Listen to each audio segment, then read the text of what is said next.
समुद्र के निकट एक वाशकल नाम का ग्राम था। और विचित्र बात यह थी कि उस गांव में बसंत यत्र पापिष्ठा, उस गांव में केवल पापी बसे हुए थे।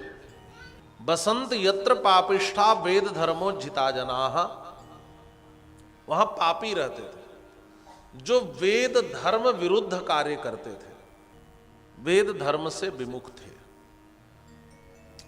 और यह महत्वपूर्ण बात है कि धर्म क्या है, इसको समझना हो। श्रीमद् भागवती कथा आपने सुनी होगी। जब भगवान नारायण के दूत यम के दूतों को अजामिल का प्राण ले जाने से रोके, तो यमदूतों ने कहा कि आप हमारे कार्य में विक्षेप कर रहे हो, ये हमारा धर्म है इस पापी के प्राण को लेकर के यमराज तक जाना। तो भगवान श्रीमन नारायण के दूतों ने पूछा कि बताओ, पढ़े लिखे हो कि ऐसे ही भर्ती हो गई है यमदूत में? उधर भी ऐसे भर्ती होती है, इधर ही नहीं।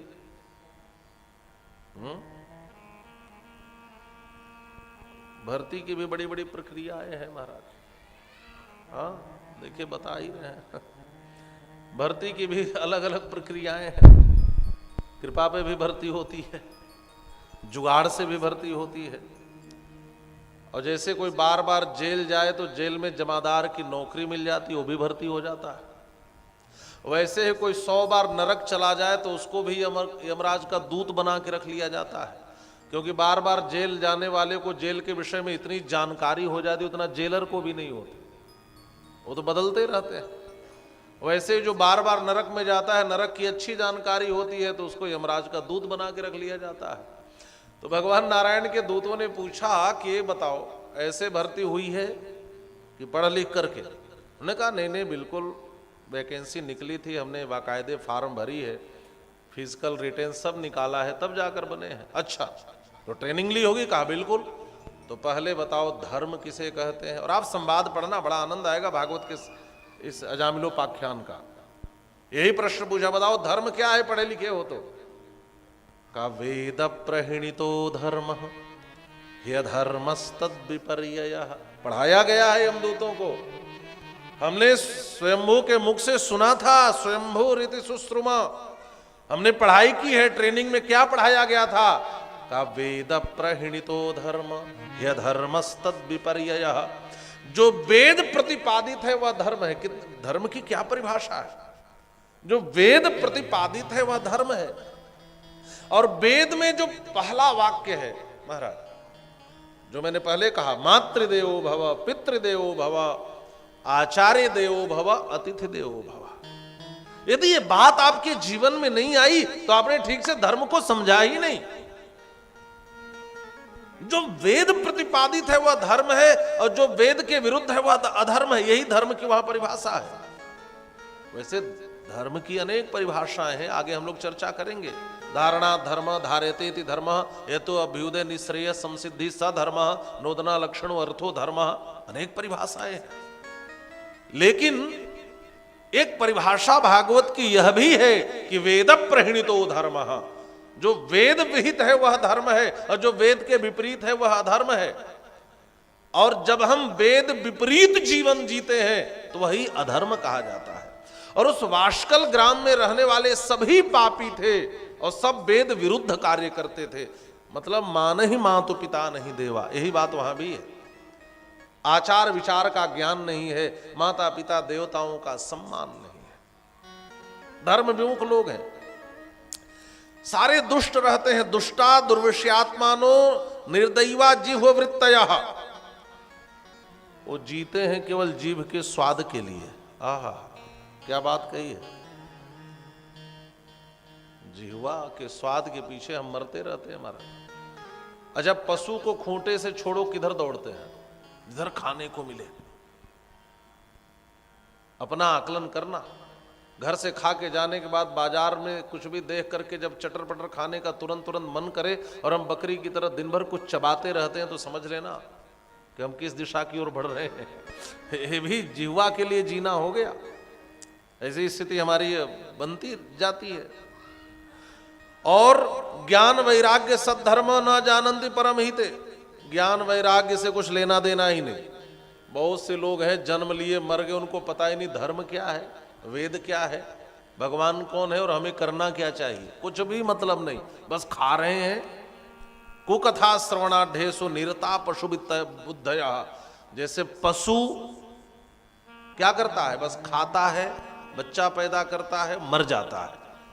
जिसका जीवन मात्र इसी दायरे में सिमटा हुआ है, पैदा हुए और वहीं पर बाल बच्चा पैदा किए और कुछ धन जुटा करके खा पी के मर गए, तो आप मानवाकृति पा करके भी पशुता की परिधि में जीते रहे हैं।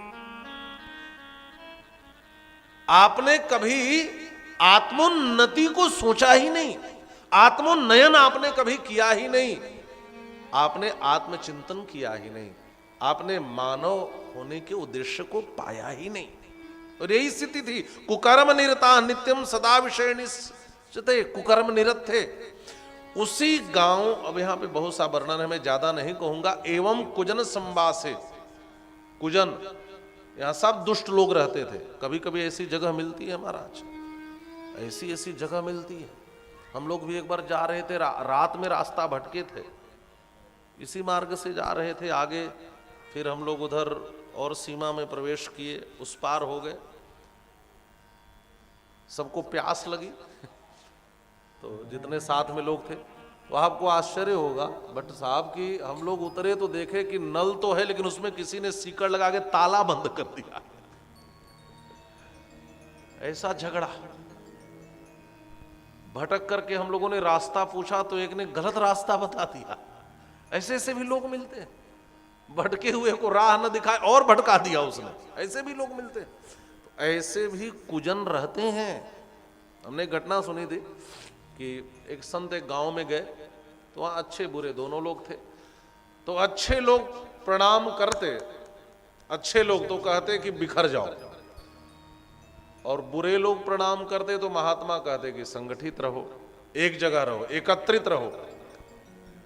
तो उनके शिष्य ने कहा महाराज ये बात समझ में नहीं आई, आप अच्छे को तो कहते हो बिखर जाओ और बुरे को कहते हो कि एकत्रित होकर रहो, इसका मतलब क्या है? तो संत ने कहा अच्छे लोग जितने ज्यादा बिखरेंगे अच्छाई उतनी ही प्रचारित प्रसारित होगी, और बुरे लोग जितना एकत्रित होंगे उतने में ही जितना सिमटेंगे समाज के लिए उतना ही अच्छा है। बात समझ में आ रही है? अच्छाई का प्रचार प्रसार होना चाहिए और बुराई सिमट जाए, उसी में सबका भला है महाराज। कुजन संवासे, कुजन रहते थे, दुष्ट रहते थे। अब यहीं पर एक ब्राह्मण देवता हैं, उनका नाम है बिंदुक। मैं सीधे कथा की बात कर रहा हूं, बिंदुक नाम है, लेकिन विवाह हुआ एक चंचुला नाम की स्त्री से। और देखिए, चाहे भागवत के महात्म्य की कथा हो, चाहे शिव पुराण की कथा, महात्म्य की कथा, कथाओं के नाम अलग हैं, पात्र अलग हैं, घटनाएं अलग हैं, लेकिन तात्विक दृष्टि से बात एक ही कही गई है। वहां आत्मदेव ज्ञानी है और धुंधली बुरी है, और यहां बिंदुक बुरा है, बहुत बड़ा दुराचारी है, पापी है, अधार्मिक है, लेकिन पत्नी चंचुला परम विदुषी है। भैया इन बच्चों को बैठा ही दीजिए, हाँ, क्योंकि ये कुछ ज्यादा ही उच्छृंखल है। बच्चों को कथा में लाना चाहिए, लेकिन कुछ संस्कार के साथ, बचपन से ही उनमें कम से कम कुछ संस्कार जरूर डालिए। और मैं सच बताऊं, अभी गया था मैं हैदराबाद, वहाँ पे कार्यक्रम था, और इधर हम लोग कुछ कार्यक्रम किए भारत संस्कृति मंत्रालय के द्वारा और पर्यटन विभाग के संयुक्त रूप से जो कार्यक्रम चलते थे, उसमें कई व्याख्यान के लिए भेजा गया। हम लोग देशों के कई हिस्सों में गए। तो मैं आपको बताऊं, आपको आश्चर्य होगा, हैदराबाद में छोटे छोटे बच्चे इतना बढ़िया, किसी कोई शिव तांडव सुना रहा था, कोई रघुवीर गद्यम सुना रहा था, आपको आश्चर्य होता। ऐसे ऐसे श्लोक जिसको इधर के लोग उच्चारण नहीं कर सकते जल्दी, और वहां छोटे छोटे बच्चे तो हमने देखा कि यह संस्कार है। ठीक कहा है भागवत के महात्म्य में, भक्ति महारानी कहते उत्पन्ना द्रविड़े साहम, दक्षिण में मैं पैदा हुई। तो अपने बच्चों में कम से कम धर्म का संस्कार डालिए, उनको भी। आज के गाने रटाने की अपेक्षा आप संस्कृत के श्लोक रटाइए, आप देखना आपको भी अच्छा लगेगा, उनके संस्कार भी अच्छे बनेंगे। तो हाँ, वो तो याद ही है। इतना भूलने लगूं तो कथावाचक कैसे का। हाँ, हमारे विश्वमित्र जी कह रहे हैं कि बिंदुक तो याद ही है, लेकिन नए बिंदुक इधर दिख जाते हैं तो ये दिक्कत हो रही है। मैं चाह रहा हूं कोई और बिंदुक न बने। अस्तु, तो जिसके साथ विवाह हुआ, ऐसे मैं इधर उधर की चर्चा करता भी नहीं हूं कथाओं में, जब ये सब व्यवधान होता है तभी कुछ बोलना पड़ता है। बोलिए भगवान भोलेनाथ की जय। इसके साथ विवाह हुआ, आप लोग बताओ जरा। चंचुला के साथ, ये अच्छी बात है। श्रोता तो प्रबुद्ध है, श्रोता प्रबुद्ध है, सोता भी नहीं दिखाई दे रहे हैं। सरौता कितने हो बाद में पता चलता है। एक वक्ता कहते थे 3 प्रकार के श्रोता होते हैं। श्रोता माने सुनने वाले, सोता माने आके सोने वाले, और सरौता माने बीच में काट पीट करने वाले, जो यही सोचते हैं क्या सही है क्या गलत है। मैं कहता हूं श्रोता 3 प्रकार के होते हैं, आयोजक, आलोचक और आस्वादक। आयोजक व्यवस्था में भी लगते हैं, सुनते भी हैं। आलोचक जो बैठकर केवल आलोचना करते हैं, लेकिन ये दोनों अच्छे श्रोता नहीं है। अच्छा श्रोता तो आस्वादक होता है, जो कथा में आके बैठ जाए और बगल से शेर भी निकल जाए तो पता न चले वह रस में डूबा रहे, ये आस्वादक श्रोता होता है। और गोस्वामी तुलसीदास जी ने तो लिखा है कि 3 प्रकार के होते हैं, एक सूप की तरह, एक चलनी की तरह और एक नाली की तरह। आप समझ गए? जो सार तत्व को ग्रहण करे वह सूप, और जो असार को ग्रहण करे वह चलनी।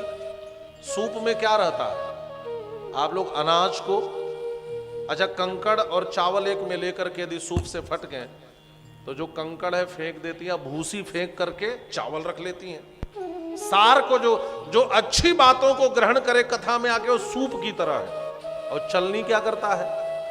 चोकर को रख करके आटा को नीचे गिरा देता है। बहुत लोग कथा में आकर व्यर्थ की बातें तो उनको बहुत अच्छी लगती है, कौन सा चुटकुला सुना है तो वो तो याद रहता है, लेकिन कथा भूल जाती है।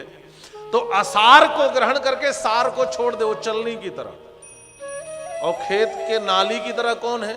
का जब तक कथा में बैठे हैं, ज्ञान वैराग्य भक्ति में भीगे रहते हैं, और जैसे पांडाल से बाहर निकले, जैसे नाली में जब तक पानी का प्रवाह है नाली गीली रहती है, और पानी का प्रवाह बंद हो जाए तो नाली सूख जाती है। तो ऐसे लोग रहते हैं जिनको बार बार भिगाना पड़ता है, इसीलिए कथाओं का आयोजन भी बार बार करना पड़ता है। बोलिए भगवान भोलेनाथ की जय। और भी प्रकार हैं श्रोताओं की, कभी और चर्चा होगी। तो चंचुला से विवाह हुआ, वह परम विदुषी थी, ज्ञानमती थी, धर्म में निष्ठा उसकी थी। अच्छा एक बात और बताऊं, पति अच्छा हो पत्नी बुरी हो तो भी जीवन की गाड़ी चलती है, पत्नी अच्छी हो पति बुरा हो तो भी जीवन की गाड़ी अच्छी चलती है। लेकिन जहां दोनों बुरे हो जाएं, तब उस घर में फिर वो ताल बजते हैं तबले वाले, क्रांधा क्रांधा क्रांधा, फिर दिन भर वो चलता रहता है। ये आप अक्सर ऐसे पाएंगे। ये परम विदुषी है और ये बड़ा दुष्ट है। इसने क्या किया? अपनी रूपवती, गुणवती, शीलवती, विदुषी पत्नी को छोड़ करके एक दूसरी स्त्री में आसक्त हो गया। ध्यान से सुनना, बड़ी विचित्र कथा है। और कहीं न कहीं आज के कलयुग के एक समाज विशेष के को आईना दिखाने वाली ये कथा है। ध्यान से सुनना। एक स्त्री में आसक्त हो गया हो, उसकी पत्नी विचार कर रही है कि आखिर मेरे भीतर कमी क्या है।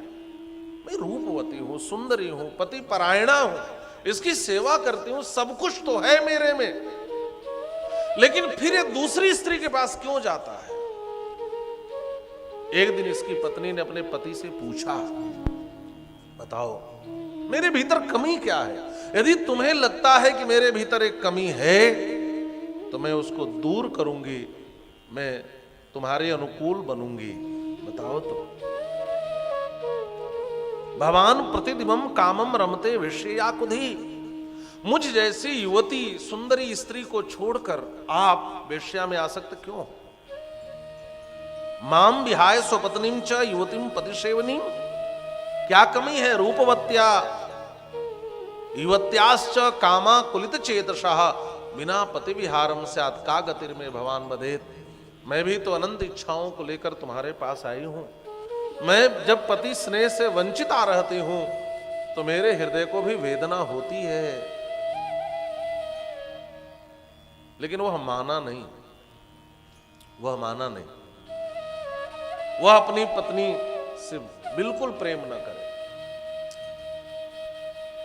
उसकी पत्नी सोचने लगी, मैं इतना धर्म करती हूं, इतना कर्म करती हूं, इतनी पूजा करती हूं, और देखिए सबके जीवन की ऐसी स्थिति कभी न कभी आती है कि आप खूब धर्म के प्रति निष्ठा रखें, खूब पूजा करें, पाठ करें, धर्म करें, और आपके जीवन में जब अनंत पीड़ा मिलती है तो आपको लगता है कि धर्म मैंने व्यर्थ किया। ये देखो तो अधर्म करने वाले सुखी हैं और व्यक्ति विचलित होने लगता है। और यह भी विचलित हो गई। इसने कहा सब व्यर्थ की बातें हैं, मैं इतना धर्म कर्म करती हूं, इतनी इसकी सेवा करती हूं, तन मन सब हमने अर्पित किया, लेकिन मुझे मेरे जीवन में सुख नहीं मिला। तो अब मैं भी वही करूंगी जैसा ये करता है। और उसने एक बड़ा खतरनाक निर्णय लिया और वह भी एक पर पुरुष में आसक्त हो गए। ऐसा निर्णय लिया उसने। एक दिन वह बिंदु घर पे नहीं था। घर पे आया तो उसने अपनी पत्नी को एक दूसरे पुरुष के साथ देखा। इसके आते हुए पुरुष तो चला गया, लेकिन ये पत्नी को डांटने लगा, डपटने लगा, बिगड़ने लगा उस पर। तो उसकी पत्नी ने पूछा कि एक बात बताओ, तुम दूसरी स्त्री के पास जाते हो तो वह धर्म, और मैं दूसरे पुरुष के पास चली जाऊं तो वह धर्म। तुम गलत कृत्य करो, गलत कार्य करो तो धर्म। यदि तुम्हारी दृष्टि में यह कर्म अच्छा है तो मेरे लिए भी अच्छा होना चाहिए, और तुम्हारे लिए यदि यह बुरा कर्म है तो तुम ऐसा क्यों करते हो? तुम्हें भी यह छोड़ देना चाहिए। और जो चीज तुम्हारे लिए अच्छी हो सकती है वही कर्म मेरे लिए बुरा क्यों? परिभाषा दोनों के लिए एक होनी चाहिए। तुम रोज यह करते हो और मैंने एक दिन कर लिया तो क्या बुराई हो गई? इसमें गलत क्या हुआ? तुम इसको क्यों नहीं छोड़ते? और मारने लगा अपनी पत्नी को। पत्नी ने पूछा कि मारना है तो मार डालो, लेकिन प्रश्न का उत्तर तो देना पड़ेगा। यह बात तुम्हारे लिए अच्छी है तो मेरे लिए बुरी कैसे हो सकती है? आपको आश्चर्य होगा इस कथा को पढ़ सुन करके। उस बिंदुक ने कहा, अरे पगली, मैं इसलिए नहीं मार रहा हूं कि तुमने जो किया वो गलत है। मैं इसको गलत मानता ही नहीं। मैं तो इसलिए तुझे मार रहा हूं कि तुम बिना उससे कुछ लाभ लिए, बिना पैसा लिए तुमने उसको जाने दिया। उसके पांव के नीचे से जमीन खिसक गई। उसने सोचा था शायद पति की बुद्धि शुद्ध हो जाए, लेकिन ये तो कह रहा है कि तू जो कर रही है वह गलत नहीं है, बस तू इसके बदले में उससे धन ले लिया कर और मुझे भी दिया कर। समझौता हो गया पति पत्नी में। हम दोनों किसी के कर्म के आड़े नहीं आएंगे। तुम भी कुकर्म करो, मैं भी करूं। तुम अपनी लाइफ, हम अपनी लाइफ। मुझे किसी ने घटना सुनाई थी। मुंबई और दिल्ली में कुछ क्लब खुले थे, उसको की क्लब कहते हैं, की क्लब। और ये भारतीय समाज के लिए कितना बड़ा अभिशाप हो सकता है ऐसा क्लब जिसमें इसकी छाया दिखती है। मुझे बताया कि ऐसे क्लब को कुछ लोग ज्वाइन करते हैं और एक समझौते के साथ वो अपनी पत्नियों को लेकर वहां जाते हैं और एक शराब के बोतल में गाड़ी की चाबी डालते हैं और इनकी पत्नियां चाबी निकालती हैं उसमें से, और जिसके गाड़ी की चाबी जिस पत्नी के हाथ में आ जाए वह उस क्लब में उसके साथ वहां पे रात बिताती है। अभिशाप समाज के लिए इतना बड़ा। ये जब मैंने सुना तो मैंने कहा कि देखो, हमारी कथाएं हर समाज के लिए एक आईना प्रस्तुत करती हैं। पति पत्नी में ऐसा समझौता हो जाए कि पति परिस्त्री के साथ और स्त्री परपुरुष के साथ, और बड़ा आश्चर्य होता है यह सुनकर जब भारत में भी लोग यह मानने लगे कि व्यभिचार अपराध नहीं है। अब आप समझ सकते हैं कि मैं किस बात को कहना चाह रहा हूं। एक कानून ऐसा था जिसे हटाया गया, जिसमें व्यभिचार को अपराध अब नहीं माना जाएगा। तो इसका मतलब यह है कि यह जो कथाएं हैं इन पुराणों में, कहीं ना कहीं यह हर समाज के लिए तो एक दर्पण का कार्य कर रही है। पति पत्नी एक ऐसा समझौता कर लें जिस समझौते के तहत हम व्यभिचार को भी बुरा न माने, और यही तो कलयुग है जहां व्यभिचार भी बुराई न रह जाए। लेकिन इसका परिणाम कितना भयावह हो सकता है, इस शास्त्र के दर्पण में झांक कर देखना, फिर आत्मावलोकन करना और फिर समीक्षा करना समाज की। महाराज, समय बीता और एक बात कहूं, पापी की मौत बड़ी भयानक होती है। जिसके जीवन में काम आदि जैसे विकार होते हैं, अनेक रोगों से ग्रस्त होता है। ज्यादा जिन दिन जीवन चला नहीं बिंदुक का, अनेक प्रकार के रोगों से ग्रस्त हो गया और एक भयंकर बीमारी लगी और इसकी मौत हो गई। मरने के बाद यह भयंकर पिशाच योनि को प्राप्त किया। वहां तो धुंधकारी प्रेत बना था, ये तो भयंकर पिशाच बना महाराज, ऐसा लिखा है, भयंकर पिशाच। यह बिंद क्षेत्र में रहने लगा। और प्रेत योनि को प्राप्त करना जीवन की सबसे बड़ी दुर्गति है। आपके गीता प्रेस गोरखपुर से ही एक पुस्तक प्रकाशित होती है, दुर्गति से बचे। उसमें प्रेत योनि की दुर्गतियों का वर्णन किया गया है शास्त्रों के आलोक में, कि एक प्रेत योनि की कितनी बड़ी दुर्दशा होती है। स्वच्छ जल पी नहीं सकता, प्रेत आत्माओं को कोई नकार नहीं सका है। यदि पूर्ण रूप से किसी ने स्वीकारा नहीं तो किसी ने नकारा भी नहीं, और हमारे शास्त्र तो स्वीकार करते हैं, इसलिए नकारा भी नहीं जा सकता। और शास्त्र की बात आज नहीं तो कल आज के विज्ञानवादी भी स्वीकार करते ही है। स्वच्छ जल पी नहीं सकते, स्वच्छ वायु का सेवन नहीं कर सकते। वहां भी धुंधकारी रोते हुए गोकर्ण से कहा है, भैया बहुत बड़ी दुर्गति हो रही है, हमारी रक्षा करो। रोता है धुंधकारी, मैं इस योनि को प्राप्त हो गया हूं, कृपा करो। अहम भ्राता तो दीयोस्मि धुंधकारीति नामतः स्वकीये नैव दोषेण ब्रह्मत्वं नाशितम मया। कितनी पीड़ा है उसके जीवन में, रो रहा है। पिशाच प्रेत योनि में बड़ी पीड़ा है, और जो लोग इस प्रकार के पाप करते हैं उनको ऐसी भयानक योनि मिलती है। हमारा इस दुनिया में क्षणिक सुख को पाने के लिए हम जो कुकर्म करते हैं, इसका परिणाम कितना भयावह होता है, इन शास्त्रों के दर्पण में झांकना। पिशाच बना, और फिर चंचुला की स्थिति क्या हुई? यह चंचुला वृद्धा हो, बूढ़ी हो गई। अच्छा एक बात कहूं, जब तक शरीर में शक्ति रहती है तब तक आप बलवान समझते हैं। जब तक रूप में, जब तक शरीर में सुंदरता बची रहे तब तक बड़ा अहम भी होता है भीतर। लेकिन ये सब अस्थाई हैं। न शरीर का बल हमेशा रहेगा, न रूप हमेशा बरकरार रहेगा। और जो लोग केवल इस नाते जुड़े होते हैं वह इनके जाने के बाद आपसे दूरी बना लेते हैं। चंचुला को कोई पूछने वाला नहीं था, इसका भी शरीर ढला, यह भी कई प्रकार की बीमारियों से ग्रस्त हुई। हे दृष्टि से लोग इसको देखने लगे। एक दिन यह भी गांव छोड़ करके निकली। कभी कभी गांव से लोग जाते हैं तीर्थ यात्रा पे, पहले ऐसा ही होता था, आजकल तो सुविधाएं बढ़ गई, लोग निकल लेते हैं अकेले भी, लेकिन पहले जब लोग जाने लगते तो लोग साथ जाते थे, यात्रा होती थी।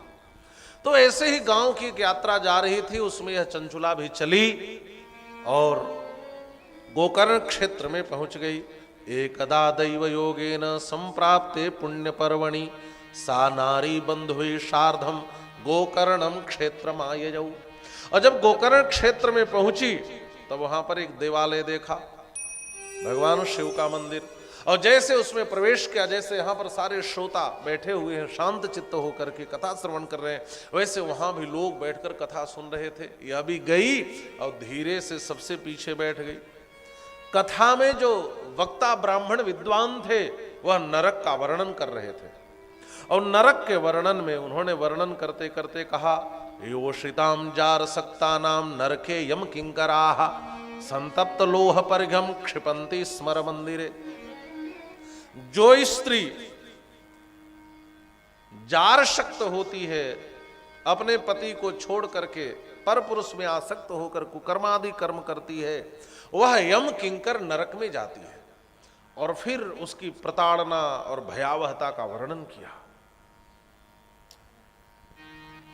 चाहे पुरुष हो चाहे स्त्री हो, कुकर्म करने वाले की स्थिति, ये शास्त्र यह बात बताते हैं कि हमें कुकर्म से डरना चाहिए। हाँ, शास्त्रों में इस बात पर ज्यादा जोर नहीं है कि सत्कर्म करो, लेकिन इस बात पर ज्यादा जोर है कि कुकर्म मत करो। इस बात को आप समझना। इस बात पर उतना जोर नहीं है कि सत्संग जरूरी है, इस बात पर ज्यादा जोर है कि कुसंग भयावह है।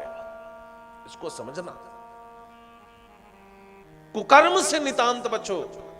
हमारे शास्त्र नहीं कहते कि शेर सिंह सांप से बचो, यह जरूर कहते हैं कि बुरे कर्म से जरूर बचो। एक खतरनाक नहीं है महाराज? आप कभी जंगल सफारी करके देखना, पास में घूमते रहेंगे, कुछ नहीं करेंगे। खतरनाक तो हम हैं। आज कुकर्म करने वाले मानव से ज्यादा खतरनाक समाज में कोई नहीं है। इस जगह मैं जा रहा था, गांव से गुजर रहा था, देखा खेत में एक डंडे के ऊपर खोपड़ी लगाकर कुर्ता पहनाया गया था। ऐसे ऐसे एक आदमी खड़ा किया था। तो हमने पूछा, भाई साहब ये कौन खड़ा है? कहा महाराज ये पुतला है आदमी का। हमने कहा ये क्यों है? कहा कि असल में रात में भी खेती चरने पशु आते हैं और दिन में पक्षी, तो ये पुतला लगाने से सब डर के भाग जाते हैं। मैंने कहा वाह, इसका मतलब आदमी से डरावना कोई नहीं हो सकता। पहले लोग पशुओं से डरते थे, शेर आ जाएगा, सिंह आ जाएगा, बाघ आ जाएगा। आप उनके बीच में जंगल सफारी करके देखना, कुछ नहीं बोलते। आज लग रहा है कि आज का आदमी तो इन लोगों से ज्यादा खतरनाक है, और पशुओं को डराने के लिए आदमी का पुतला लगाया जाता है। यह है आज का समाज। हम कहां से कहां पहुंच गए? आज आदमी के पुतले से पशुओं को डराया जा रहा है।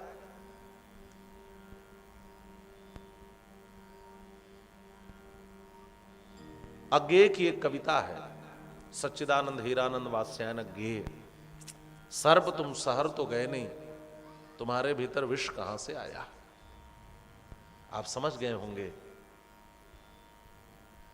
आज मनुष्य जितना विषैला हो गया है, इतना सर्प नहीं है। अनावश्यक सर्प आपको काट नहीं सकता, लेकिन आदमी अनावश्यक काटता है महाराज। एक घटना हमने सुनी थी, आपने भी सुनी होगी। एक व्यक्ति गुजर रहा था एक हॉस्पिटल के पास से। उस हॉस्पिटल की विशेषता थी, वहां जिसका इलाज चलता था उसका नाम कमरे के बाहर लिखा जाता था, चिकित्सक का नाम, चिकित्सा की चल रही स्थिति का वर्णन। वो गुजर रहा था, उसने पहले कक्ष पर दृष्टि डाली, रोगी का नाम लिखा था और लिखा था इसको सांप ने काटा है, ये इंजेक्शन दिया गया, 5 दिनों में ठीक हो जाएगा। आगे बढ़ा, इसको बंदर ने काटा है, इंजेक्शन दे दिया गया, 10 दिनों में ठीक हो जाएगा। इसको कुत्ते ने काटा है, इंजेक्शन दे दिया गया है, 16 दिनों में ठीक हो जाएगा। और फिर जब आगे बढ़ा तो एक कमरा ऐसा था जिस पर रोगी का नाम लिखा था और लिखा था इसको एक आदमी ने काटा है, इसकी कोई दवा नहीं है और ठीक होने की कोई अवधि भी नहीं है। आप इस व्यंजना पर विचार करके देखना कि इसका कथ्य क्या है। इसका मतलब है पशु काट लें तो उसकी औषधि है, लेकिन आदमी इतना विषैला हो गया है कि यह जब काट रहा है तो इसकी कोई औषधि भी नहीं है।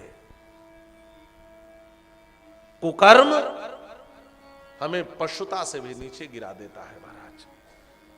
हम पिशाच बन जाते हैं, कुछ मरने के बाद बनते हैं, जीते जी पिशाच के रूप में। जो ऐसे कर्म करते हैं वो जिंदा पिशाच ही है महाराज। ये कथाएं यही बताने के लिए, वो तो जिंदा पिशाच है। और जो ऐसा करता है उसकी दुर्गति होती है। यह बात जब चंचुला ने सुना कि जो परपुरुष में आसक्त होती है उस स्त्री की क्या स्थिति होती है मृत्यु के बाद, कैसे कैसे भयंकर भयावह दंड उसको मिलते हैं, वो थर थर थर थर कांपने लगी, उसका शरीर कांपने लगा और वह रोने लगी। आज उसने चिंतन किया, अहो मैं एक श्रेष्ठ घर से आई थी, मेरे माता पिता ने श्रेष्ठ संस्कार दिए थे मेरे भीतर, मैं धर्म कर्म करने वाली थी, आज मैं कहां पहुंच गई। हाय हाय, जीवन तो बीत गया लेकिन मृत्यु के अनंतर इतनी बड़ी प्रताड़ना मुझे मिलेगी, मेरा क्या होगा। हम केवल कुछ वर्षों को सोचकर जीते हैं, लेकिन याद रखना यह अनंत यात्रा है, यह जीवन साथ छोड़ देगा, लेकिन आपके कर्म अनंत अनंत जन्मों तक आपके साथ रहेंगे। इसलिए कर्म करने से पहले विचार जरूर करना, यह हमारे शास्त्र कहते हैं। हर कर्म करने के पहले विचार करो। हाँ महाराज, यह अनंत जन्मों तक हमारा पीछा करेंगे। कथा पूरी हुई, व्यासपीठ से उतरकर ब्राह्मण देवता बढ़ रहे थे।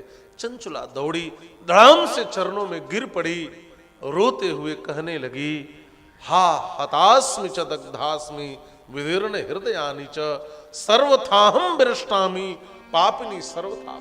हा हंत, मैंने इतने सुंदर जीवन को नष्ट कर दिया, मैं इतना पढ़ लिख करके अपने जीवन को नष्ट कर दी, मैं इतना धर्म कर्म करने वाली आज कितनी बड़ी पापनी हो गई। हा विधे माम महापापे, मैं परम पापिनी हो गई, क्या करूं। किम करोमि क्व गच्छामि कमु आशरणमाश्रये कस्त्रायते माम लोकेस्मिन् पतंतिम नर कारणवे। हाय हाय, मैं कहां जाऊं, क्या करूं, मैं नरकारणों में जाऊंगी, मैं नरक के समुद्र में गिरूंगी। और इस ब्राह्मण देवता के चरण को पकड़कर रोते हुए कहती है, त्वमेव मे गुरुर्ब्रह्मंस तुम माता तुम पितासि च उद्धरोद्धर माम दीनाम त्वामेव शरणं गताम। मैं आपके शरण में हूं, हे गुरुदेव, आप मेरे गुरु हैं, आप ब्राह्मण देवता है, इस ब्राह्मण समाज का गुरु होता है, आप मेरे ऊपर कृपा करो। गुरु का अर्थ है जो मार्गदर्शन करे। ब्राह्मण का जीवन तो मार्गदर्शन के लिए ही मिला है। जो पतनोन्मुख है उनका मार्गदर्शन करे, यह दायित्व है, यह कर्तव्य है महाराज, यह ब्राह्मण का स्वधर्म है, वह गुरु है। उद्धरोद्धर माम दीनाम, मेरा उद्धार करो, मैं आपके शरण में हूं। उस ब्राह्मण देवता ने कहा, मत रो, सुनो सुनो, शिवानुग्रहतः सर्वम पापम सद्यो विनश्यति। मत रो मत रो, सुनो। अभी आपने कथा सुनी, हाँ। आपने शिव तत्व की विवेचना सुनी, कहा हाँ। तो सुनो, शिव बड़े कृपालु हैं, उन पर भरोसा रखो। यदि तुमने कोई भयंकर पाप भी किया है तो चिंता मत करो, वह दयालु और कृपालु हैं, उनके अनुग्रह से तुम्हारे जीवन का सारा पाप समाप्त हो जाएगा, तुम चिंता मत करो। और देखो, पश्चातापः पापकृताम पापानां निष्कृतिः पराः सर्वेषां वर्णितं सद्भिः सर्व पाप विशोधनम पश्चातापेनैव शुद्धि प्रायश्चित्तं करोति सः यथोपदिष्टं सद्भिर्हि सर्व पाप विशोधनम। देखिए, पश्चाताप हमें शुद्ध करता है और प्रायश्चित उसका शोधन करता है। ध्यान से समझना, पश्चाताप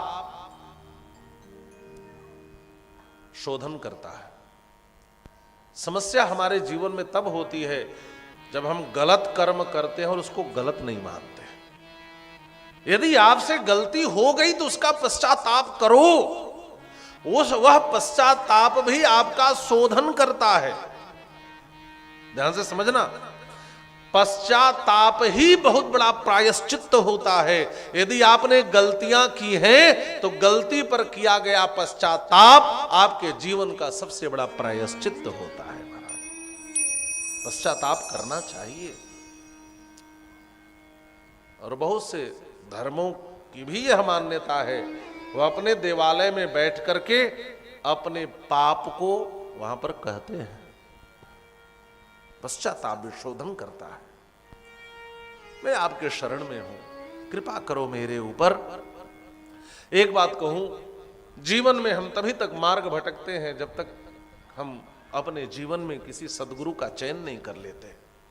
और जीवन में जब हम सदगुरु से जुड़ जाते हैं, जब किसी गुरु का आश्रय लेते हैं, तो गुरु हमारी अंगुली पकड़कर हमारे हाथ को परमात्मा के हाथ में पकड़ा देता है और हमारा उद्धार हो जाता है।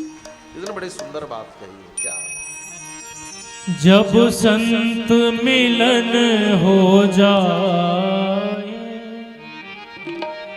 तेरी वाणी गुण गाए, तब हित न समझ लेना, अब हरि से मिलन होगा, अब हित न समझ लेना, अब हरि से मिलन होगा, तब हित न समझ लेना, अब हरि से मिलन होगा, अब हित न समझ लेना, अब हरि से मिलन होगा। नहीं क्रोध किसी पर आवे, नहीं क्रोध किसी पर आवे, सब में ही नजर वो आवे, सब में ही नजर वो आवे, तब हित न समझ लेना, अब हरि से मिलन होगा, तब हित न समझ लेना, अब हरि से मिलन होगा।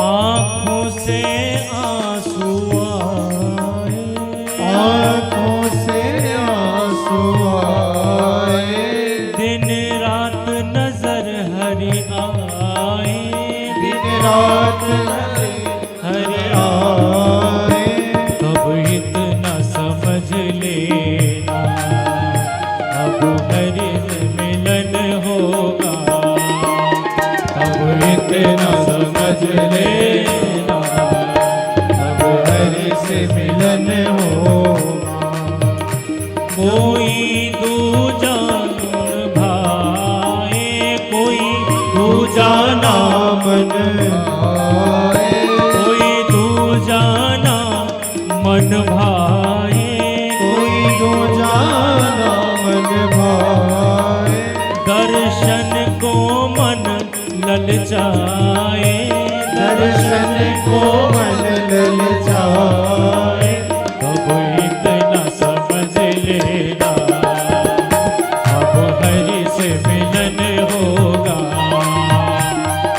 इतना समझ लेना, अब हरि से मिलन होगा। जब संत मिलन हो जाए, जब संत मिलन हो जाए, तेरी वाणी हरि गुण गाए, वाणी हरि गुण गाए, हो तब इतना समझ लेना, अब हरि से मिलन होगा। अब इतना समझ लेना, अब हरि से मिलन होगा। तब इतना समझ लेना, अब हरि से मिलन होगा। हो अब हरि से मिलन होगा, अब हरि से मिलन होगा।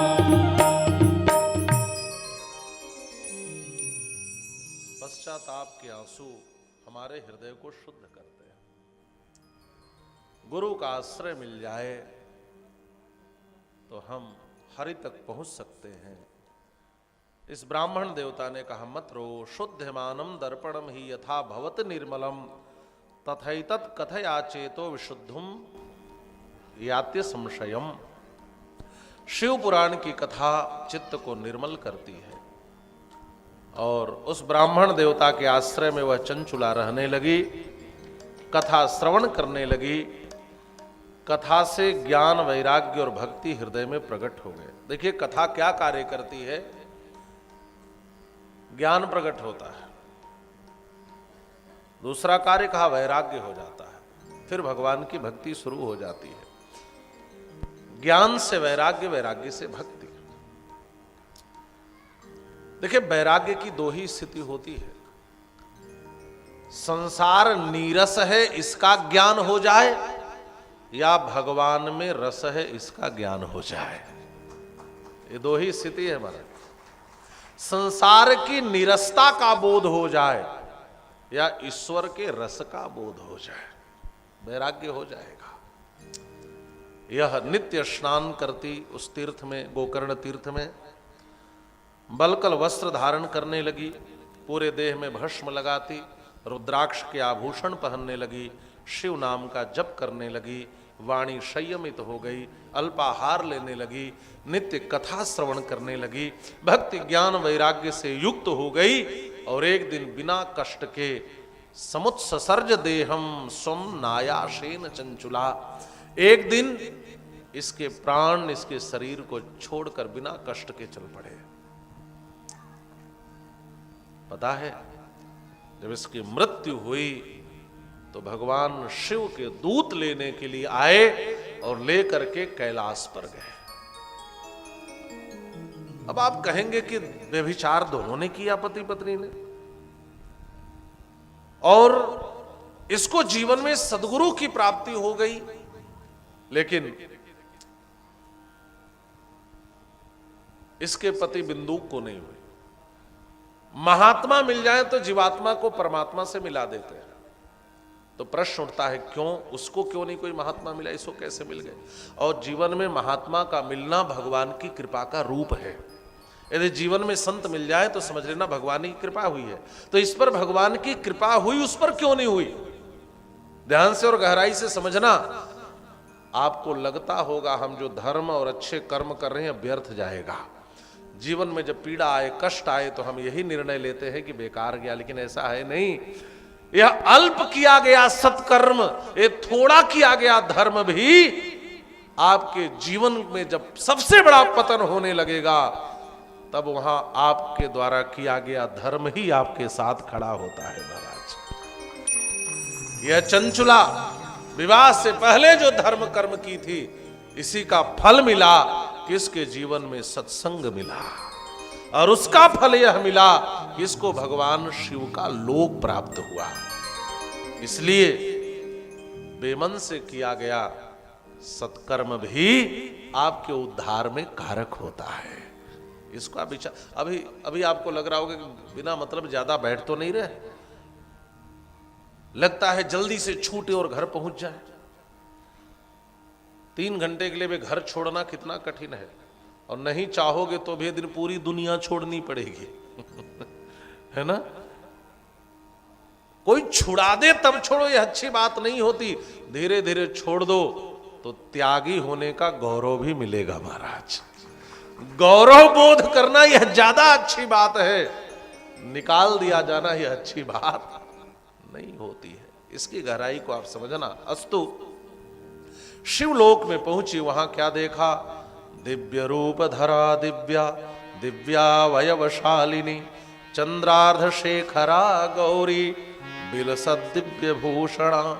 भगवान शिव, आहा, जैसे आप चित्र देख रहे हैं ना पीछे, ऐसे ही श्वेत वर्ण के हैं, बड़ी सुंदर झांकी है।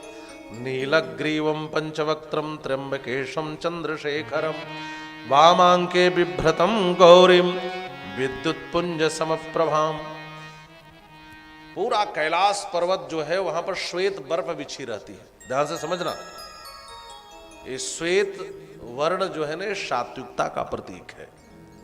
चारों तरफ श्वेत बर्फ बिखरा हुआ है, और श्वेत चादर से वह कैलाश ढका हुआ है, बर्फ के चादर से। उसके मध्य में कौन बैठा है? कहा श्वेत वर्ण के। आप लोग गाते हैं ना, भगवान शिव कैसे, किस गौर वर्ण के हैं? कर्पूर गौरम करुणावतारम संसार सारम भुजगेन्द्रहारम सदा वसन्तं हृदयारविन्दे भवं भवानी सहितं नमामि। कर्पूर गौर, कर्पूर कपूर, कपूर कैसा होता है? श्वेत सफेद। भगवान शिव भी ऐसे ही श्वेत वर्ण के हैं, हमारा सफेद है। कर्पूर गौरम गौरीशम, आहा। और कहा महाराज जब सब सफेद सफेद है, बगल में कौन है? कहा वामांग में श्री पार्वती जी बैठी हैं। वो कैसे हैं? कहा बिभ्रतम गौरीम, वो भी गोरी गोरी है, इतनी गोरी है कि नाम ही गौरी है। वो भी खूब गोरी है, लेकिन उनकी गोराई में और इनके श्वेतता में थोड़ा अंतर है। उनकी आभा स्वर्णाभ है, सोने की थोड़ी सी पीली आभा निकलती है उनके शरीर से, और ये कर्पूर गौर वर्ण के हैं। अच्छा, इनका कंठ कैसा है? का नीलग्रीवम, कंठ नीला है। अच्छा, आप कोई सुंदर श्वेत चीज बनाए और बीच में थोड़ा सा कहीं नीला चीज लगा देना तो बड़ा सुंदर लगता है। ऐसा लग रहा है जैसे कंठ में कोई नीला आभूषण धारण किए हुए है। इतनी प्यारी छवि बन रही है। और भगवान शिव के कितने मस्तक हैं? बोलो बोलो, 5 है ना? पंचवक्त्रम त्रिनेत्रम, और एक मस्तक में 3 नेत्र हैं, तो 15 आंख हैं उनकी। और पंचवक्त्रम नीलग्रीवम पंचवक्त्रम त्र्यंबकम चंद्रशेखरम, कितनी सुंदर छवि है। श्वेत वर्ण के हैं, और यहां पर नीलग्रीव है, चंद्रमा उनके मस्तक पर। अच्छा, चंद्रमा भी श्वेत है, ये भी श्वेत वर्ण का विराजित है। गंगा की धारा प्रकट हो रही है, सुंदर दर्शन हो रहा है। 5 मुख में, एक मुख में 3 नेत्र हैं, वामांग में गौरी विराजित हैं, और पूरे शरीर में सित भस्म लसत देहम सित वस्त्रम महोज्वलम, और श्वेत वस्त्र भी पहने हैं। सित वस्त्रम, सित माने श्वेत, असित माने काला। तो श्वेत वस्त्र ही भगवान शिव सफेद वस्त्र पहने हैं, और पूरे शरीर में भस्म लगाए हुए हैं। इसने जब दर्शन किया, पार्वती जी के साथ भोलेनाथ बैठे, दौड़ करके गई और चरणों में धड़ाम से गिर पड़ी। सांजलि सा मुदा प्रेमणा संतुष्टा च विनीत का, आनंदाश्रु जलैर्युक्ता रोम हर्ष समन्विता। आंख से झरझर आंसू गिरने लगे, रोमांच कंटकित हो गई, पुलकावली छा गई, बोल नहीं पा रही है, हाथ जोड़ी है, बस यही सोच रही है ये कितने कृपालु हैं। मेरी जैसी पापनी को देखो तो आज यह दिव्य लोक मिला।